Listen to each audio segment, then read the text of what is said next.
So my first equation is negative y plus 3 plus x is equal to 0. And so what we're trying to do is these are all systems. A system of equations is when you have two lines in a coordinate plane, and they're either going to be parallel, they're either going to be intersecting, or it can be that they coincide, which means one's on top of the other. So when this happens, there's no solution.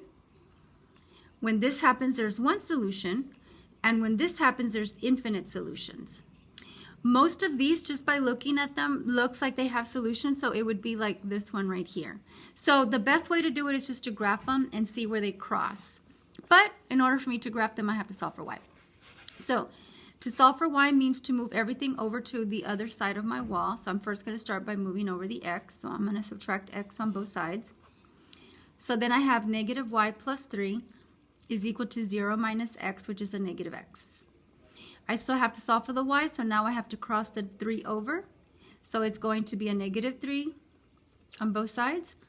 So negative y is equal to a negative x minus 3.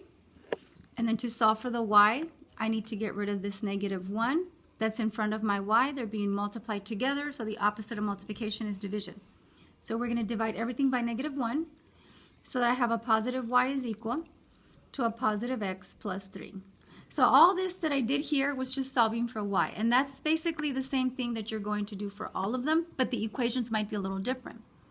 For instance, I'm still working on number 1, but the second equation is a negative 4 is equal to y minus 8x. So I have to solve for the y, so what I'm going to do is I'm going to move the negative 8x over by adding 8x to both sides. So now my equation is going to be 8x minus 4 equals y. And there. Now I have y equals x plus 3. I have y equals x minus 4. And so we're going to graph them. Okay? So you go to the y, you press the y equals, and then you see all of those, and we're going to graph them. So the first one is x plus 3. And the second one is 8x minus 4. So it's going to be 8x minus 4. And then you graph it. And so wherever they cross, that is going to be the solution. So that point right there is the solution to the system. So you're going to go second calc, intersect number 5, enter 3 times, 1, 2, 3, and there's my point of intersection, 1 and 4.